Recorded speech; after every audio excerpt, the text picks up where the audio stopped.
নাম lieutenant colonel Mohammad Hasinur Rahman, বীর প্রতীক। সেনাবাহিনীতে 28 বছর চাকরি করেছিলাম, তারপর বরখাস্ত।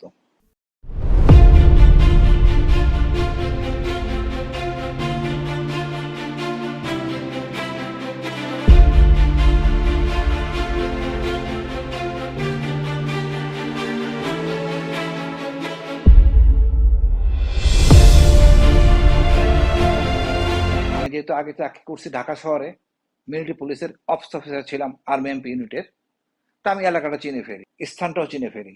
যে নতুন যে কমপ্লেক্স গুম হাউজের, সেটা হলো পাঁচটা পাঁচটা করে রুম, প্রতি 5টা রুমের সাথে একটা করে বাথরুম।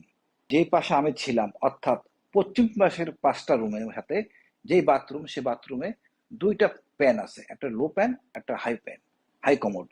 আমি হাই কমোডের উপরে উঠে একজস্ট ফ্যান দিয়ে বাইরে তাকাই, আমি দেখতে পাই পুরান বিল্ডিং, এবং আমি চিনতে পারি মোটামুটি এর এলাকাটা কোনটা।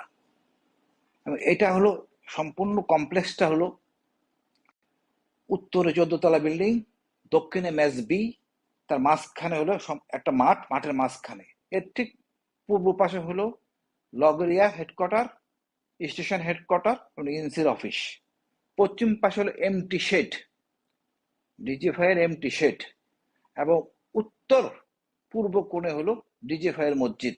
এই গুম হাউসটার ছদ্ম নাম হলো আয়নাঘর।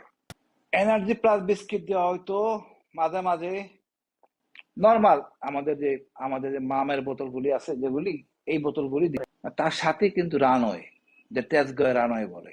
তো ওইখানকার নর্মাল রুটিন প্লেন, এয়ারফোর্সের বা আর্মি এভিয়েশনের সেসনাগুলি উদ্যয়ন বা নামার জন্য এই শব্দগুলি শোনা যেত। কোনো কিছু যাতে শোনা না যায় এবং ভিতরে কোনো শব্দটা বাইরে না যায়, এটা বড় একজস্ট ফ্যান ইউজ করে, খুব বড় বড়।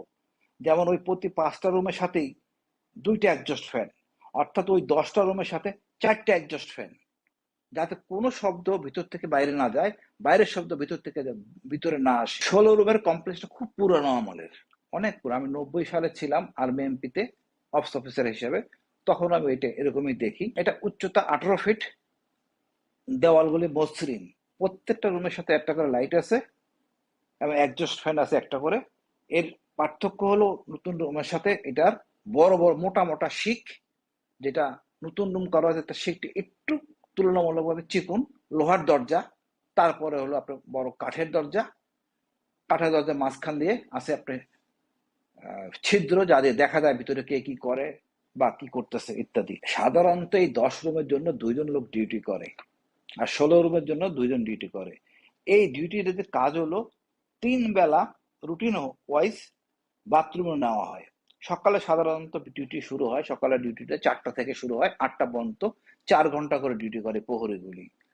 একদিন সকালে, যেহেতু আমি মোটামুটি 10 জনের মধ্যে মোটামুটি একটু সম্মানী লোক, আমাকে ওই বাথরুমে নেবে, তা আমাকে নেওয়ার জন্য নিয়ে গেলেই ইতিমধ্যে বাথরুমের ভিতরে ছিল আরেকজন, তার দরজাটা খোলা হয়।